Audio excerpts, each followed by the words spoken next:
having some not difficulties, but kind of figuring it out. So I will be projecting. Thankfully, that is somewhere on my resume. I don't know where that lands on the skills set, but good afternoon, everyone. Happy New Year to all of you as well, and welcome to the first Clean Lakes 101 Science Cafe of 2025. I am Dana Fulton. I am our morning meteorologist at WKOW. Our station is proud to be the media partner for these events. So my morning starts really early. These have moved to the evenings, but I love participating, meeting folks, and always hearing wonderful information from the presenters at these 101s. So it's worth it to come out later and hang out. I'd like to welcome everyone to the East Side Club today. You braved the cold. Thank you for joining us. We do have a warming trend over the next few days, so that'll be nice. With the lakes finally frozen, we're not going to get too warm. The lakes will stay frozen and winter weather in full swing. Today's topic is very appropriate. Titled Ecosystem Impacts of Road Salt Use and Salt-Wise Solutions. The talk will look at what happens to our lakes when we over-apply salt and what can be done to combat oversalting. What we're going to do today, we'll break down the science of freshwater salinization and highlight examples of agencies that are infusing salt-wise practices into their policies, operations, and outreach. So we are going to have time for a Q&A session at the end. If you've been to these before, you know that we do have a mic that we usually pass around. Obviously, we don't have a mic today. If you aren't comfortable shouting, if you relay it to me, I will shout for you. I am a double as a megaphone. We'll work on that. So we will get to as many questions as possible at the end of the presentation. So please just hold your questions until then. And if we do not get to all of them at the end, we can always email them later on. So we are going to try to get to everything if we can, but there will be opportunities to still have your questions answered. Before we get started with the presentation, I do want to introduce Nicole Weiss from Hovde Foundation to give us a few more updates about Clean Lakes Alliance, as well as tell us more about today's speaker.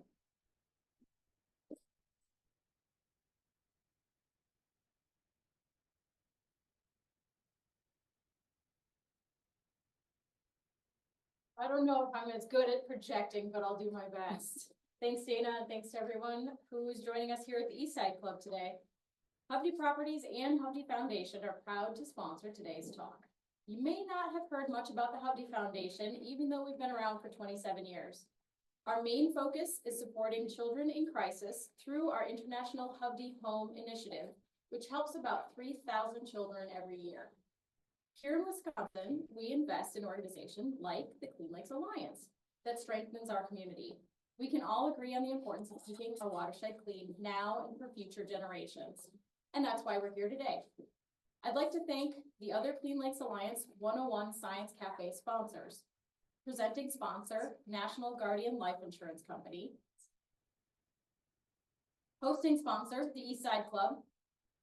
Supporting sponsors, Johnson Financial Group, Alliant Energy, and Perkins Coie. Production sponsors, the UW Nelson Institute for Environmental Studies and the UW Extension. And as Dana said, we're happy to have WKOW as a media sponsor. We're coming up on Frozen Assets, Clean Lake Alliance's week-long celebration of our frozen lakes, which is presented by Associated Bank and the Edgewater. Join us on Saturday, February 8th for Frozen Assets Festival happening from 10 to 3 at the Edgewater and on Lake Mendota. Activities include the famous 5K run walk, large show kites, free hot chocolate, free skating, kids activities, and more. Registration is open online for our 5K run walk, the only 5K entirely on frozen lake in North America, which I didn't know until I got these notes. All week leading up to the festival, we will host the World Ice and Snow Sailing Championships with daily wind sailing, windsurfing, and kiting competitions right off the Edgewater. It's going to be a great week of events. You won't want to miss it. Back to today's talk. We are excited to have Allison Madison from Wisconsin Saltwise Partnership present. Allison is the first ever staff person at Wisconsin Saltwise. Since starting her role in June of 2020, she has spearheaded statewide collaboration around salt reduction. Allison graduated from St. Olaf College and has a joint master's in environment and resources and soil science from UW-Madison. Here today to share more about how salt impacts our lakes, please join me in welcoming Allison Madison.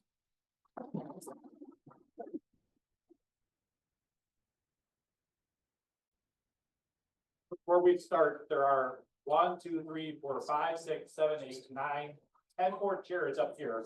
So if you can't quite hear, feel free to come on down as they do on Price is Right.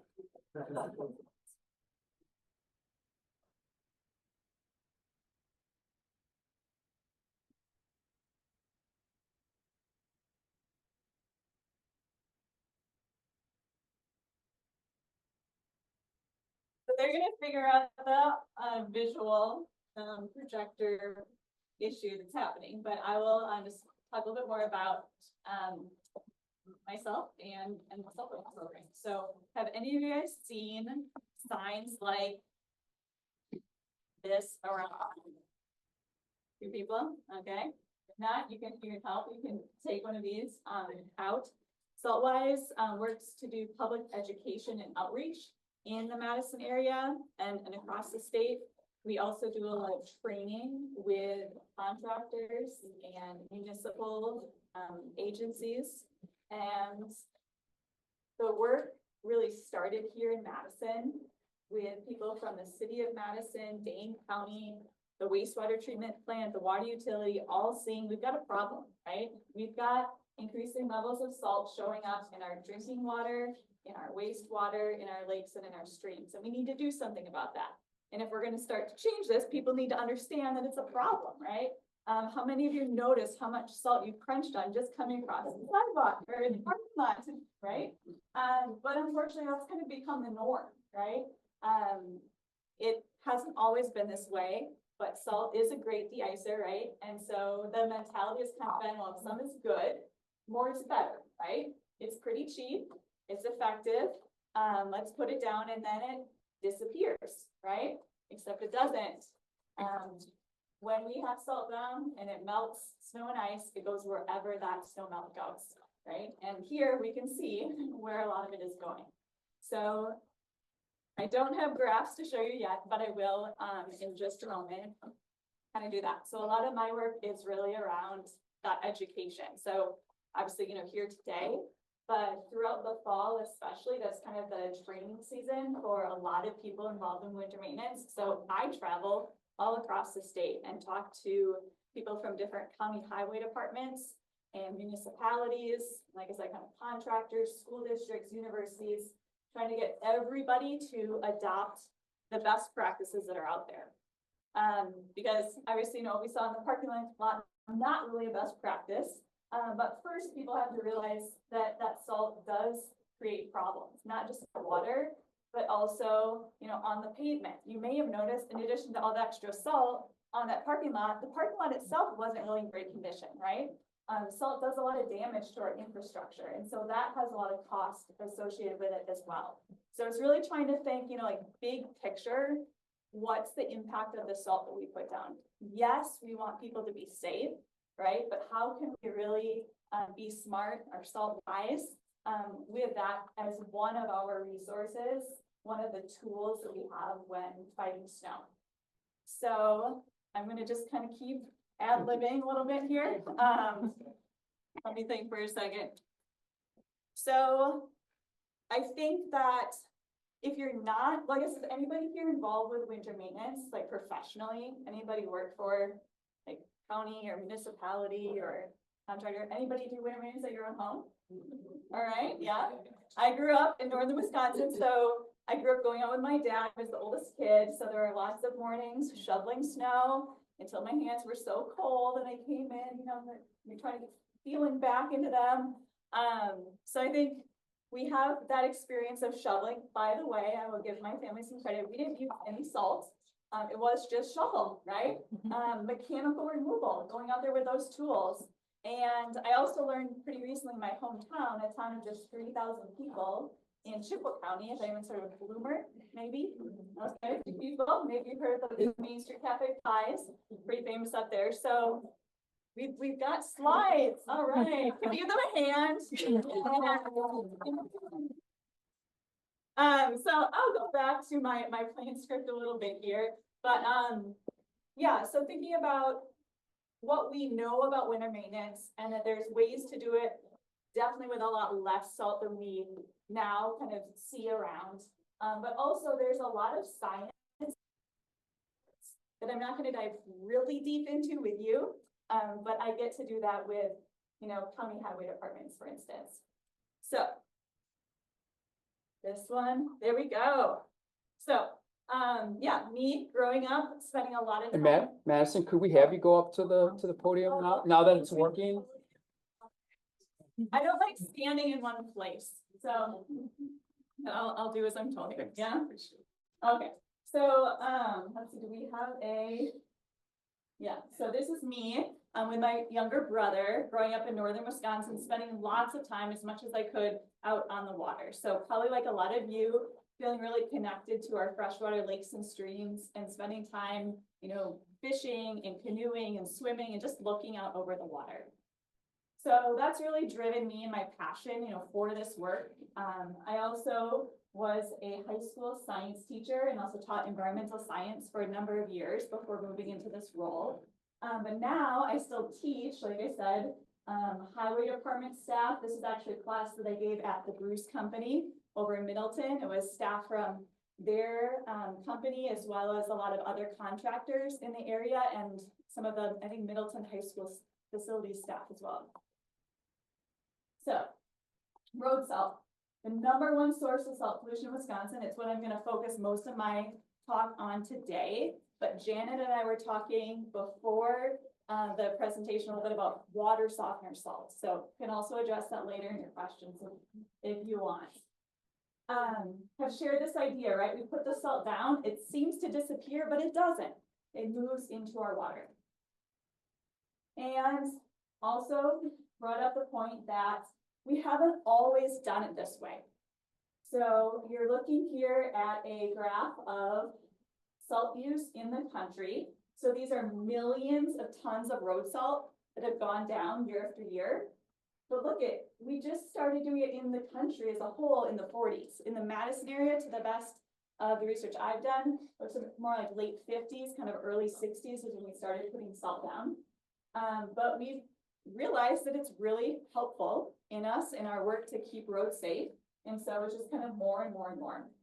There's variability, with winter severity, but in general, a pretty upward trajectory here. So this is the same salt that we have on our tables at home. You might go home and put some on your dinner, but we're talking about teaspoons of sodium chloride versus tons, or in the state of Wisconsin, millions of tons of salt that go down on our roadways every year. So, like I said, oversalting, you see it all around us. So what I often ask contractors and facility staff to think about is, yeah, you have this tool, right? But why do we not want to do this? So #1 for them is their budget, right? Salt is pretty cheap, but it's not free. The cost of it is going up. And this, unsurprisingly, is the #1 driver of why we're seeing salt waste practices throughout the industry, right? Our DOT is saying, we got to tighten things up here, So moving on, again, the idea of what does salt do once we put it down? It eats up metal, right? You guys may see that in your cars, or maybe someone else's car, hopefully. Our bridges, our roadways, everything needs to be repaired and replaced more frequently because of the salt we put down. So all in all, for every $1 we spend on salt, we're doing actually a minimum of $10 of damage. I saw a study out of Minnesota last winter saying it's actually closer to $30 of damage per $1 spent on salt. And then there's that salt showing up in our water. So what you're looking at right now is chloride concentrations in our lakes and streams across the state. So naturally in Wisconsin, we have incredibly fresh water. Our chloride concentrations would be 0 to 10 milligrams per liter, almost no salt in them. That's the dark blue, almost black dots up there. So that should be over the whole state, but we don't see that anymore, right? What areas really pop out to you as the saltiest on this map? Just shout it out. Metro areas, yeah. So we see Madison, right? We see Milwaukee and the Fox Valley. This is actually a little creek coming out of Marshfield, Mill Creek. That creek receives salt year round from water softeners, just like the creeks downstream of the Madison wastewater treatment plant do. But in general, road salt. So the DNR does have both chronic and acute toxicity levels for salts, but I would say they are not biologically protective based on the science that's been coming out in the last 5 to 10 years. So what a lot of research scientists are publishing today is that we're seeing significant ecosystem impacts once we get above 50 milligrams per liter of chloride. So that's everything from like the teal into the yellows. So I want to back it up a little bit. I told you I used to be a high school teacher. I'm going to talk about chloride, I'm going to talk about sodium. So when we see salt, you have sodium chloride together. And is anybody to shout out, what is this molecule on the right?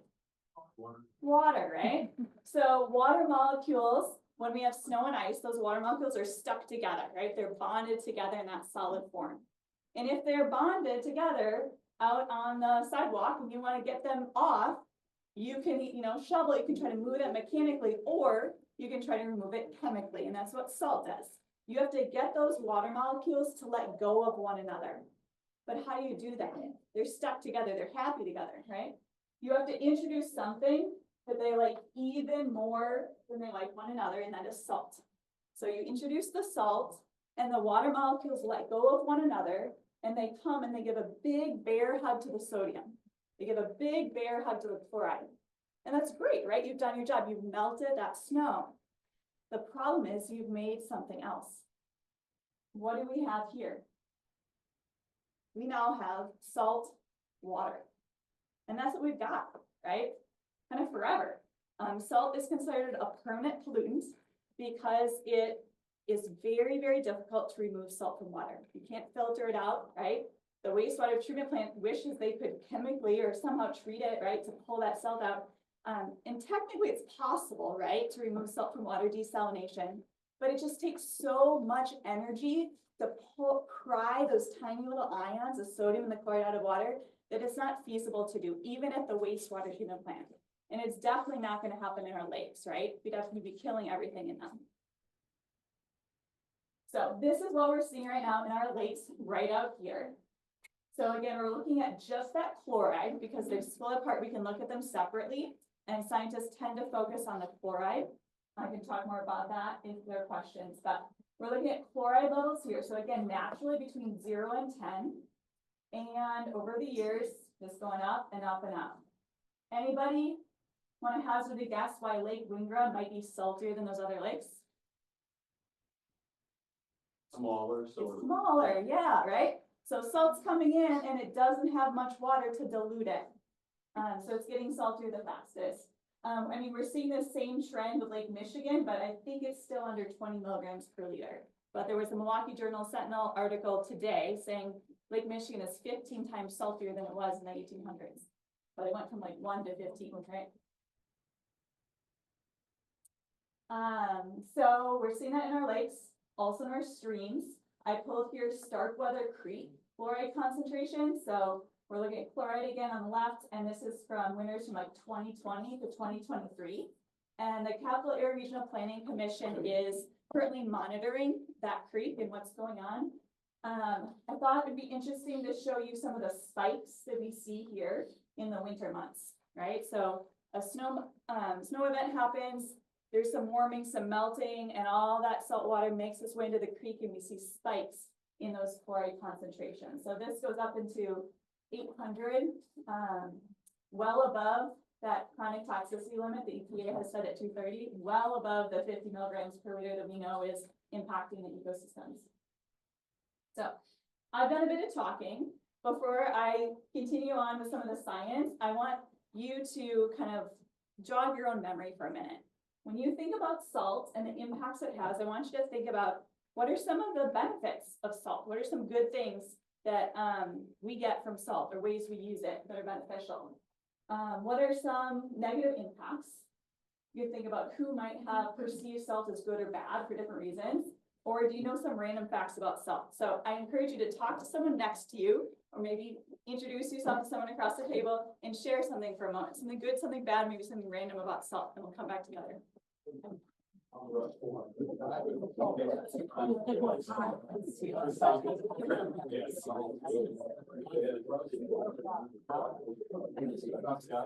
I know.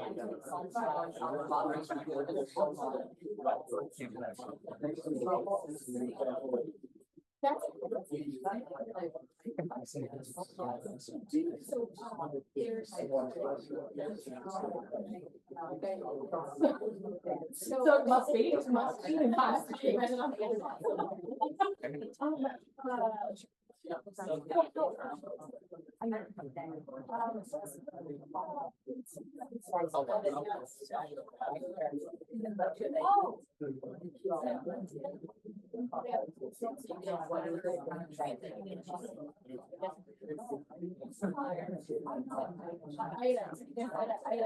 Yes, yes. So, All right, we'll come back together in 3, and 2, and 1. If anybody has something that you'd be willing to share out, I invite you to kind of just shout out to the group. Something about salt, what's a connection? A use you have for salt or concern you have around salt. I know you were chatting at those tables just moments ago. Shout something out. Flavors food. Flavors our food, awesome. What else? Preserve food. Preserves our food, yeah. We need it when we're sweating. We do need it, right? It comes out of our sweat, yeah. Don't get Catherine started on that. She's got a big start. Anything else?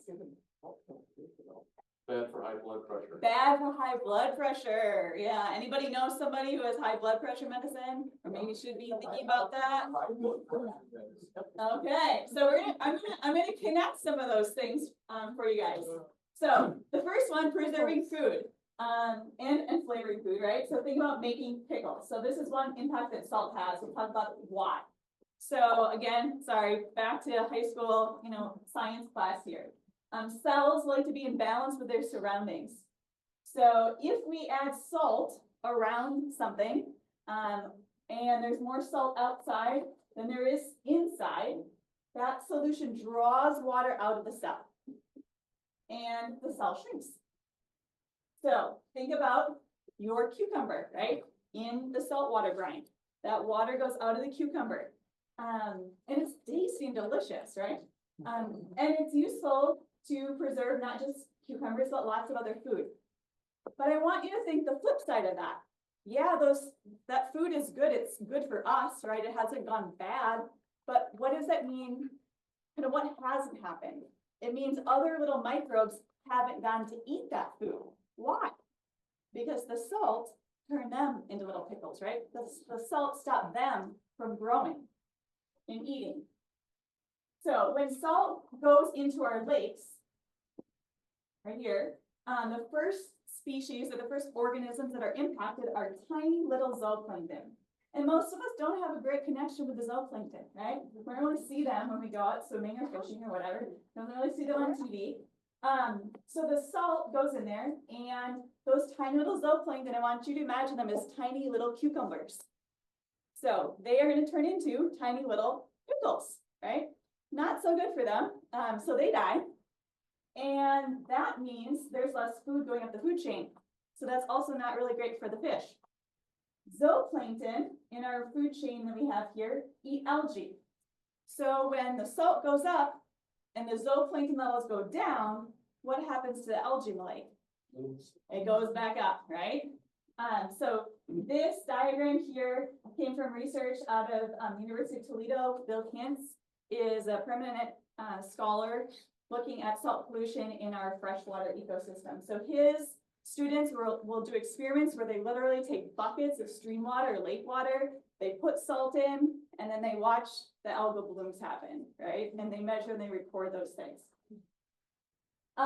Also, when we take more of like a biogeochemical perspective at the lake, salt water is more dense than fresh water, right? So when salt water comes in, it tends to settle down at the bottom of the lake. And that can prevent natural lake turnover from happening. So I'm seeing some nods, right? Turnover happens in the lake in the spring and the fall as the density of the water changes due to temperature fluctuations. If that doesn't happen, we don't have nutrients and oxygen cycling throughout the water column, we end up with what's considered a dead lake.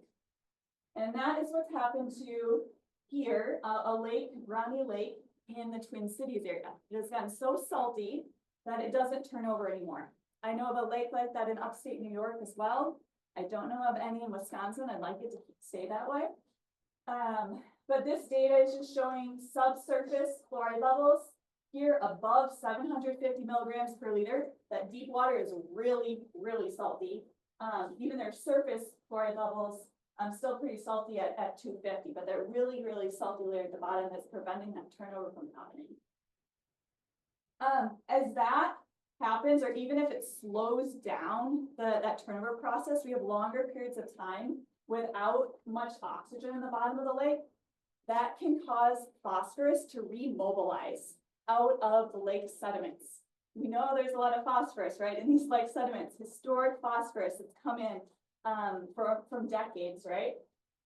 So this can also release more of that phosphorus. We're doing a great job out on a lot of farms to prevent more phosphorus from coming in. But we might not be able to control this if we aren't controlling the salt that's going in. So I'm gonna switch now to some more direct impacts of salt on organisms. Again, this is Bill Hintz from University of Toledo, and photos from one of his team's experiments where they take this little fingerling trout, and after 25 days, either just hanging out, you know, in the bucket without any road salt versus hanging out in the bucket where they've added road salt, you see reduced rates of growth, right? Pretty clearly. It also reduces rates of reproduction and makes them more susceptible to parasites. So just think big picture, salt, just like it'd be a stressor on all of our body systems, right? If we were dumping it on every meal, it's stressful for these organisms as well. And somebody had mentioned, right, high blood pressure. I think that's kind of the first thing that people's minds go to. So I want to just talk about that for a moment. So this is, I was not an art teacher, remember, science teacher. So this is my depiction of our body, our cells, and blood vessel. So let's say instead of a cookie, you just had some potato chips moments ago. So your body's digesting that salt makes its way from your stomach or into your bloodstream. Boom, salt in the bloodstream. So you have cells surrounding that that have a lot of water in them. And remember, if we have things with water next to things with salt, the water gets pulled out. So water moves from your cell into your blood. Now what happens to that vessel? It's like a little pipe, right? And all of a sudden there's more water pushed into that and it's bulging, right? And that's a lot of pressure on your vessels. That's high blood pressure. And when we do that over and over and over again, our body tries to compensate, can actually make it worse. So high blood pressure has a lot of deleterious impacts, and your doctor might say you need to kind of watch that. But now we're seeing that we don't just get salt from our food, we're also getting salt from our water. Across the state, we're seeing chloride levels as well as sodium go up in our drinking water wells. So this is data from the city of Madison. The average chloride levels in wells that draw from both upper and lower aquifers. The top whisker on this plot is well 14. That's located right here on University Avenue. I believe the city did spend millions of dollars, don't quote me on the amount, trying to case that well this summer so that it wouldn't draw from the upper aquifer anymore. It's not just a Madison problem. This is data from the DNR's 2022 report looking at chloride levels in public drinking water wells across the state. The tiniest dots here are between 126 and 150 milligrams per liter. So remember, naturally we're 0 to 10. We've moved way beyond that. And then I also put together here, this is a map with the help of Kevin Massart from the groundwater lab in W. Stevens Point, sodium levels in our drinking water wells across the state. I know the numbers are kind of small, so I think you can kind of get the general trend. Red, not so good. Unfortunately, it could get worse before it gets better here. In upstate New York, there are some areas where people can't drink their water anymore because it's gotten too salty. These are more so people not on public drinking water wells, but on private wells that tend to be shallower. And this is a family, you know, they had to switch over to bottled water. They also had a dairy farm, but no more because they can't, you know, have bottled water for all the cows. And work out of the University of Maryland with Sujay Kishal is looking at the kind of chemical reactions that happen in the soil and in the bedrock and in pipes when the salt levels start going up. So what they see is salt doesn't just like hang out in water. Those ions, the sodium and the chloride, start interacting with other ions, other constituents in the bedrock in pipes. So the Flint and lead crisis was exacerbated by the fact that the city of Flint, Michigan was drawing salted water from the Flint River. It made more lead come out of the pipes.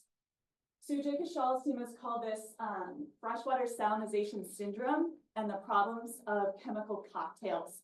We put salt into the water, and then what else is coming out? So I tried to animate this a little bit with a clay particle. So negatively charged is like a little magnet for things that are positively charged. So in our soil, sand, silt, and clay. So clay particles can hold onto positively charged things. In this case, K, potassium, or manganese.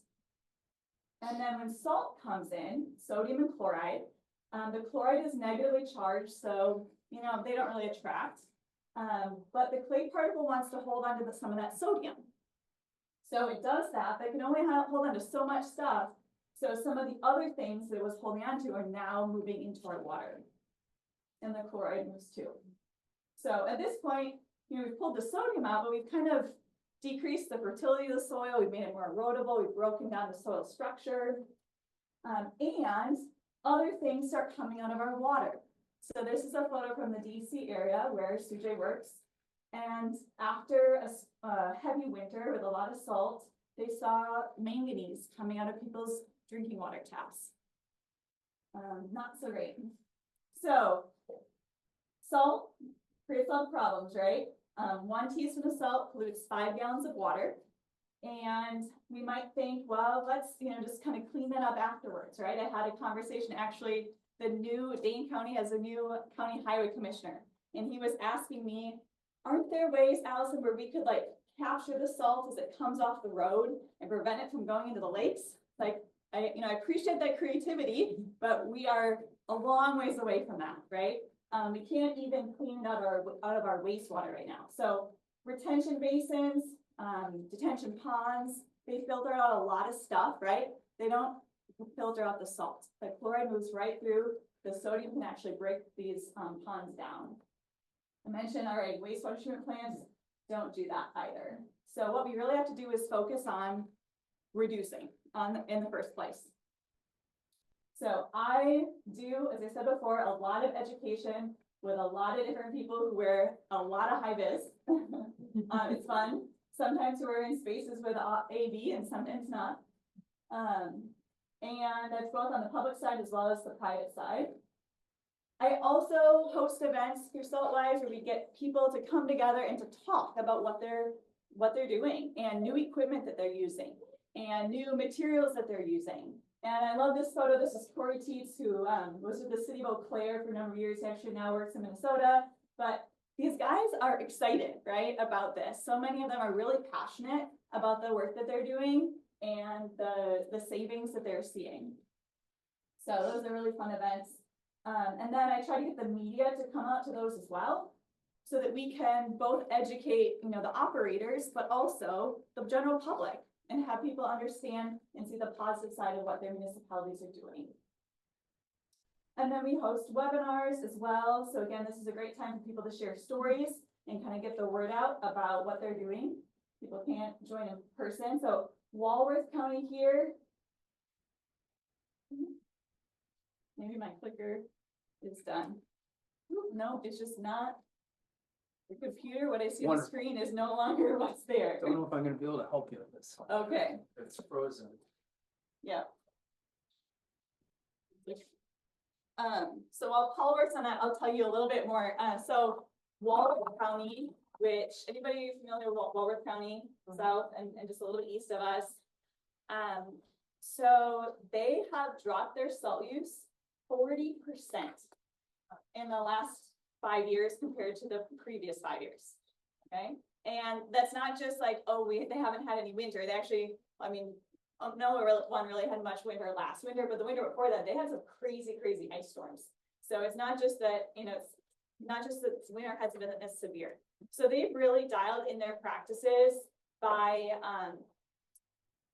having a lot of more training and dedicated conversations with all their operators after every event, debriefing and talking about how things went. They also have leaned really heavily into liquids. So in the industry, liquids means mostly salt brine. So salt brine, I think there are a lot of misconceptions out there, but it's really just taking the rock salt that people would be putting down on the roads as a solid and mixing it with water. And they do that, they bring it up to a concentration of 23.3%, which is like the max saturation, like as much salt as it can get in it. And then they can apply it a few different ways. Have you guys seen the lines before the storm? Okay, so that, I want you to imagine, it's kind of like putting a little bit of pan cooking spray on your skillet. Okay, if you put a little bit of cooking spray down and you fry your egg, spatula comes and the egg comes off, right? You forget to do that, what happens? You're scraping and scraping afterwards and soaking it and scraping it some more. And so it really helps reduce the bond or prevent the bond between the snow and the pavement. So when the plow blade comes, it can come up much more easily and they use a lot less salt. So, look at that. So pre-wetting materials or applying liquids before the storm is one of those best practices. Yeah, I think I'm gonna touch on these a little bit more. So there's this whole Madison here with one of their new dual wing plows. So that big focus on mechanical removal. Calibrating equipment. This is a really basic thing, but a lot of people don't do it. So it'd be like you guys using salt in your recipe and never using a teaspoon, just taking the shaker. Like it looks like about the right amount of salt, for the cake or for the cookies. So this is the city of Stevens Point in one of those webinars I mentioned. And before they calibrated, I don't know if you can see there in the green, they were putting on 4,500 tons of salt a winter. And now they're putting down about 1,600 tons. So that's a third of the salt. That's unreal, right? And Paul thinks it's unreal that this isn't working, but sorry, Paul. So I'm not. no. Okay, I'll let you work on it. So I just think it's incredible, these success stories that we see. And so I really think a lot of my work is trying to promote these champions and just elevate their stories and get more people, on board with that. So it's really just like accelerating that adoption of these best practices. And then that's a lot on the public side. On the private side, though, there are additional barriers, right? We see just the concern around slip and falls because an extra $50, $100, few $100 on salt is nothing compared to that, $200,000, $500,000 lawsuit. So the one solution that I've seen in the country is in New Hampshire. They actually have a program called the Green Snow Pro. And contractors can get certified in best practices. So training similar to what I do, what we've got SIMA, the Storm Ice Management Association does. it's really training those contractors on best practices around, the snow removal. And then if you're gonna use salt, calibrate your equipment, know how much you're putting down, apply the right amount for the pavement temperature and conditions. So the idea there is if they get certified in best practices and they use those best practices and they document what they do at the site, they'd be covered if there's a lawsuit. So we actually got that bill introduced here into the legislature in 2023, and bill based on New Hampshire's programs. And here I am up at the Capitol with people both on the public side, on the private side, Jeremy Johnson, my recognized from Bruce Company locally, Hillary Dugan from UW Madison, also local. So we testified and got this passed out of both the Senate and the Assembly. It was really remarkable. Long story there, but at the end of the day, the governor did veto it. He objected to the fact that it was an unfunded mandate. So there were no dollars to kind of support this program. Talk more about it. I think the trial lawyers, the biggest thing is I think kind of got through to him and kind of misconstrued what this bill would do and what it wouldn't do. So we're trying to go back again this session, reintroduce the bill. I did have a meeting in December with the new lobbyists for the trial lawyers. Gonna be hopeful here and see if we can move something. Because I really do feel like the pendulum has just swung so far in one direction, and we need to move it back. And we're not really going to address things on the private side until we address liability.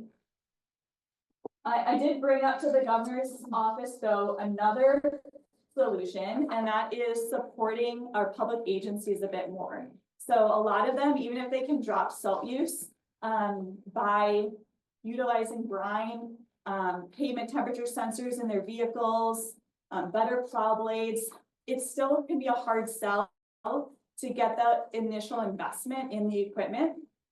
And so the state of Ohio spent, so initially it was 1.7 and then it was like another 2.7. So I think like $4.4 million in 2024 just to support smaller municipalities to make upgrades to their equipment so that they could drop their salt use. And I think this would be really powerful here in Wisconsin. So I have my fingers crossed. I pitched that to the governor's team, and we'll see if we get it in his budget. It's a long ways from happening, but first steps. And then we actually talked about some of the posters and just getting the word out so that the general public understands this. I also worked with teachers and developed some lesson plans that we have up on our website so that students can learn and talk to their parents too. And then worked with the city of Madison on the snowplow naming contest. I don't know if any of you participated in this a couple of years ago, but we're actually going to run it again in just like another week or so. I think it'll be announced. So people nominated names for several different pieces of equipment and then voted on them. Many of them quite punny, like Seymour pavement here. And then on the back, they made little trading cards and they've got some Saltwise backs on them. They're all available at the public libraries. And then we also have Winter Salt Week that I worked on with a number of people now across the country. We've got folks from Maine out to Colorado that are going to be promoting that week this year, happening the end of December. Oh, sorry, the end of January, the 27th through the 31st. So I think this is a great opportunity to really just drive attention to this issue. And so we have daily live streams that will be live streamed on our YouTube channel. And then there's also opportunities for doing salt monitoring. I'm not sure right now where you can ask Clean Lakes Alliance folks later if they support that locally, but there's also a national organization, the Isaac Walton League, that supports people to go out and to grab water samples and to test local streams for fluoride. I see Lance is here. He's been a part of the team kind of that helped out with local volunteers monitoring at Starkweather Creek, and now that's kind of been taken over a little bit, expanded by the Regional Planning Commission. So I just have another minute here to encourage you to not let this story kind of stop within the walls of this building, but for you to go out and each of you, just talks to one more person. We've kind of doubled the impact of this presentation today. So talk about, the problem, but also I like to focus on the solutions too, right? The hope that I see when so many people really are making some incredible changes. So you can also promote Winter Salt Week to do those things. The talks will focus both on the problem as well as public works solutions. If you're interested in more collaboration, you can always follow us on social media and like those posts. I'd be happy to support a neighborhood kind of shovel more, salt less campaign and get more signs out to you and have you talk to neighbors. I mentioned the monitoring and also kind of advocacy network or effort. So if you're interested in talking to legislators, I'm happy to share kind of template scripts for that or emails that you can kind of take and tweak. So yeah, got a QR code here if you want to grab that, or it's also on the back of the card that's in front of everybody. You want to kind of link into SaltWise efforts kind of going forward. But at that, I'm happy to take any questions that we have. Yeah.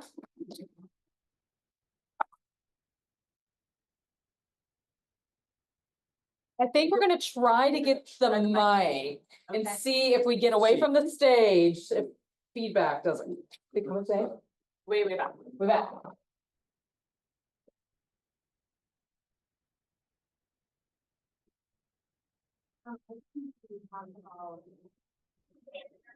I didn't hear you talk very much about safety issues for people of a certain age trying to go out to walks on sidewalks that are maybe not level, and they ice up pretty easily.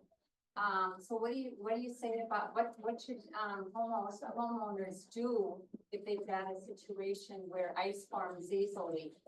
And we've had, I don't like to say, but several broken bones in the last couple of years. Yeah, so you want me to restate the question? Yeah, so what do we do in situations, where we do have some sort of slope, where we have steps and folks of a certain age or folks of a certain maybe ability? How do we handle that? How do we try to make it safe still, and how do we try to, navigate the ice? Yeah, definitely.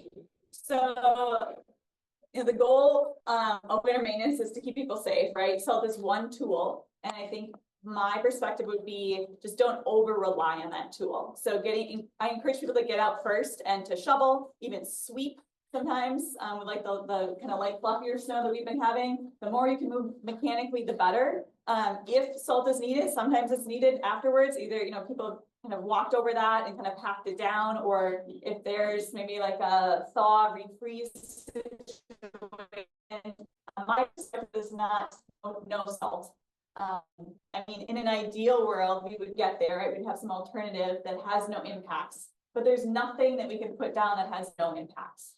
I was gonna say, at my home, I actually mostly use sand if I do have kind of a slicker surface. And sand also is making its way to our lakes, but it's naturally present there.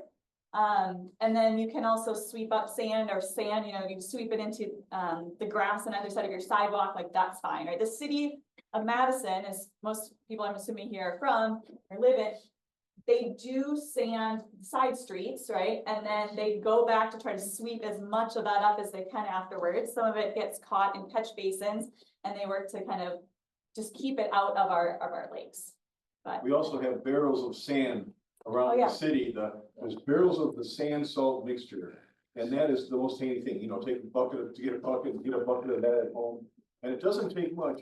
And especially the sand, you have also the traction, the grip that helps you have more grab. So that's what I use, is that if there's ever an ice covering, it's that sand salt. And maybe encourage people to wear cleats. That would be the other thing. Yes, I'm not of a certain age yet, but, my husband and I both use yak tracks when we take the dogs out, because they get really, really woolly, and they are clutch. thank you. Other questions? I was just gonna make a comment. One thing, I live in Monona, and one thing I've noticed that they do in Monona, I'm not sure what their motivation is, but they only will brine the hills. So they're not doing everything every time that they go out before a storm. And I think in response to what she was talking about, you're gonna have sidewalks that are gonna be notorious for people to navigate. Those should probably be done regularly as part of a process, but there are a whole bunch of other parts of sidewalks that don't need to be done that way. So sand comes in really handy there. So I think, just spot treatment alone has to be a decent strategy for everybody to kind of figure out how to at least initially reduce the amount of salt we're putting down. Definitely. And yeah, kind of going back to, I mean, combining both of your, I know this summer had, a fellow cyclist come through across, the US. He started in Alaska, he was in New York City. He popped in Madison and stayed here for the night at my place, continued on his merry way. He was from Germany. And when he asked about my work, was so confused because he said, well, in Germany, you can't put salt down on sidewalks. That's illegal. That damages our water. He's like, only if it was like a super steep slope or some steps could you put salt down. Otherwise you have to use sand or grit. So it's not the norm everywhere. Yeah. Yeah, question here. Is it true? I thought I heard at one point that someone could get a ticket for abusing salt use. What criteria do you use to say that person's using too much salt? Because, there's here, there's there, and, where's the limit? That you can enforce that. Yeah, so the question kind of about a fine the city of Madison has that would people would get for putting too much salt down. So the city of Madison does have an ordinance that says if you over apply salt and there's salt present on a public sidewalk more than a day kind of after the storm event, you have to remove that salt. Because if it's not doing anybody any good, it's just sitting there on bare pavement. It shouldn't be there. It's going to end up in our water. You are supposed to remove it. Now, I think I don't want to poke too much at that. I think it was made with good intent. There is not a Saltwise police going out to monitor that. You can take photos and you can send them into the city through the report a sidewalk problem page. And I also receive lots of photos kind of after events myself through Saltwise. The city of Madison, I think it's the building inspector team needs to try to go out and follow up with that. For a couple of years, it was just a warning. And I think now they can give a fine. I don't know that they really have. But I think it's starting to say, at least, we're drawing a line, here and saying like, this is not good. And start that conversation. Yeah. Do you know, are there several communities statewide, or is that really like a city of Only the Madison? city of Madison has that. Yeah. Yeah. I think, was there a question here and then, yeah. Great job, by the way, super informative and nice job rolling this. You talked about alternate types of material, salt, like sand. Are there other things like I've heard of mag chloride or other things and that are being used elsewhere that maybe not as bad? Yeah, so the question was, are there alternatives to salt? Number one is there is nothing as cheap as salt. And sodium chloride salt. So magnesium chloride and calcium chloride, also chlorides, like say they're all cousins, they're all in this chloride family, right? So when we use those, they end up as chloride. It doesn't matter where that came from, it's chloride in our water, in our lakes, in our streams. Magnesium chloride and calcium chloride can work at colder temperatures than sodium chloride does. So that's kind of like the big benefit to them. They are also the more damaging to our infrastructure and sometimes even more damaging to the critters in the lake. And that varies based on like, are we talking about frogs? Are we talking about, certain species of fish? Are we talking like, how these impacts are kind of distributed? Magnesium chloride and calcium chloride. So a big benefit, like I said, they work at colder temperatures. They can kind of jumpstart melting when sodium chloride isn't working anymore. So sometimes when you go to the store, it might say like, this bag product works at -50, right? There's no truth in labeling, so don't believe it. Calcium chloride works down to -15. But the city of Madison last winter kind of ran into a problem, right? It got bad, right? And the snow came, they couldn't keep up with it. It got really cold and they didn't have any calcium or magnesium chloride. And so they were just kind of stuck. So actually over the summer, they decided to buy a blended product with some magnesium chloride in it, so they would kind of have that on the back burner if needed during a really bad weather event. So they're not necessarily better from an environmental standpoint unless we can use them to slightly turn the dial back on the amount of sodium chloride that we use. We can also look at some additives in especially our salt brines. So how many of you have heard of beet juice going on? Yeah, a lot of news press about that, right? So one, no one wants to put beet juice on the roads, okay? It'd be sticky and red and smelly, but the sugars from beet juice or the sugars from molasses or other agricultural kind of byproducts can be mixed into salt brine. So think about sugars, they're sticky, right? So when you add those sugars to the salt brine, one, it helps the brine and the rock salts stick on the road. Two, it reduces or I should say, it kind of lowers the freeze point. It dampens the freeze point a little bit. It slows down the rate at which that snowy, salty kind of mix would refreeze. And that's huge for the plows, right? If they're going through a storm and they put some salt down and they come back again, they don't want that to freeze before the plows come back. So it buys them some extra time. And again, we see agencies can sometimes turn the dial back a little bit on the amount of salt they're using when they add some sugars in. So there are some additives, not really like alternatives. The only alternatives we have, we're looking at acetates and formates. Those are used at like the airport. The airport's not going to put salt down, right? We stand on the runway, they might on the walkways, but they don't want to rust their planes out. And so they use things like calcium magnesium acetate, potassium formate, and those protect the planes, but they are like over 20 times as expensive as rock salt. I think we have time for one more question.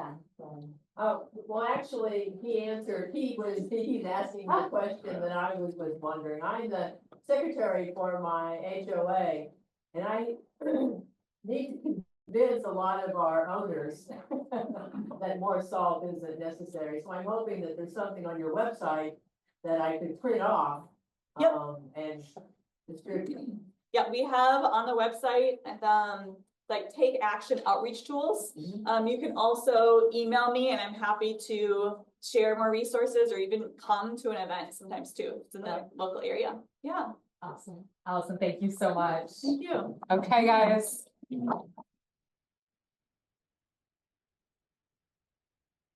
Thank you again for joining us this afternoon. If you do have any questions that pop up in your head later on, or if your HOA is fighting with you and you need some quick documents or quick facts, you can either email Allison or email Clean Lakes Alliance, and we will get you connected with Allison and find out, get those answers that you're looking for. It is info@cleanlakesalliance.org. And again, we'll find the answer, get whatever sort of information you need. This entire presentation will be on the Clean Lakes Alliance website and YouTube channel tomorrow morning. So if you want to share this information, if there's a clip that you want to share, you can do that too. That's really handy. I usually clip things and send them to my parents. Let's get them in the loop also. Be sure to join us. Our next big event is the Frozen Assets Festival. It is Saturday, February 8th. The Frozen Assets Festival is Saturday, February 8th from 10 to 3 at the Edgewater. Assets are frozen. You can sign up online for the 5K run walk to get this year's super soft Frozen Assets t-shirt courtesy of Land's End. Our next Clean Lakes 101 will be during the festival that week, and it is all about how our aquatic organisms adapt to life under the ice, which is always kind of cool to figure out how they do that. More information about that event and about Frozen Assets, the entire schedule, everything, it is on the Clean Lakes Alliance website. So thank you so much again, guys, for joining us this afternoon. Drive safe, stay warm, don't use as much salt. Thanks.